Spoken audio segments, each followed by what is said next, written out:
Mbandisa abalungi abeekuumidde wano ku RTK mu Uganda, mwebale ku subscribinga, abawakinga mwebale nnyo, mwebalire ddala.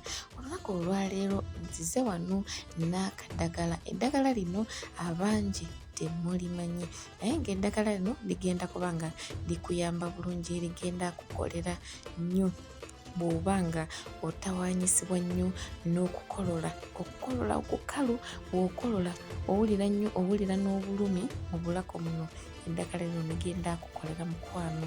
Ndowooza obuntu buno black seed buli omu abumanyi. Black seed buno bulungi nnyo, abasinga bafumbira mu muceere nga Abawarabu n'abantu abalala.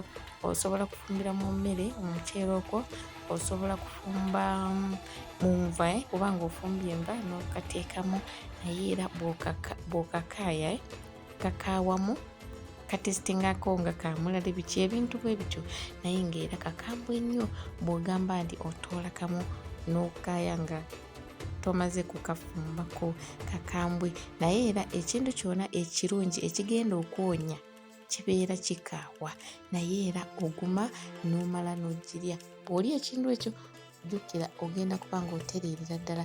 So kaakati obuntu buno bw'obulaba oba ogenze mu katale, munnange bugule obeere nawe ewaka, obeere ng'obukozesa.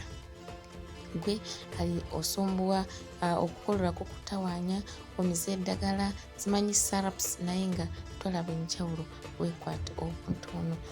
Okutoolako butoozi akakiiko akatini, totoola bungi kubanga bwe nkugambye nti bukaawa. Opime n'amazzi ekikopo kimu, ate sooka obusekuleko. Simanyi oba onaasekulira ku ki, naye nkwe kasita obusekula bulungi n'olaba nti omaze okusekulasekulamu, si nti nnyo naye just obusekula ogambe anti olabe nti bw'oteeka mu maazzi bujja kwesera ate kali ka tesiti kabeeremu. So oba oteeka ku kipapula n'osekula, oba oteeka mu kinu, gwe ekintu kyonna ky'olina kozesa kasita obeera kasita kikukolera bulungi. Okwateko n'akatangawizi katini, nako okasekule bulungi nnyo.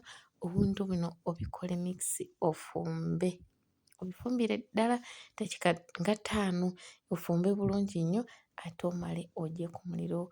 Ogenda kusengejja, so ogenda kuba nga onywako mpola mpola mpaka w'onaalaba nti ekizibu ekyo kiwedde. Tonywa mulundi gumu, wabula bw'oba otandikawo okulaba nti ekifuba kikuluma, beera nga weenywera ku kaddagala kano, kagenda kuba nga kakuyamba. Naye tonywa bingi, onywako obutiniitini mpaka w'olabira nti oteredde mukwano. Ngusiibudde, naye subscribinga.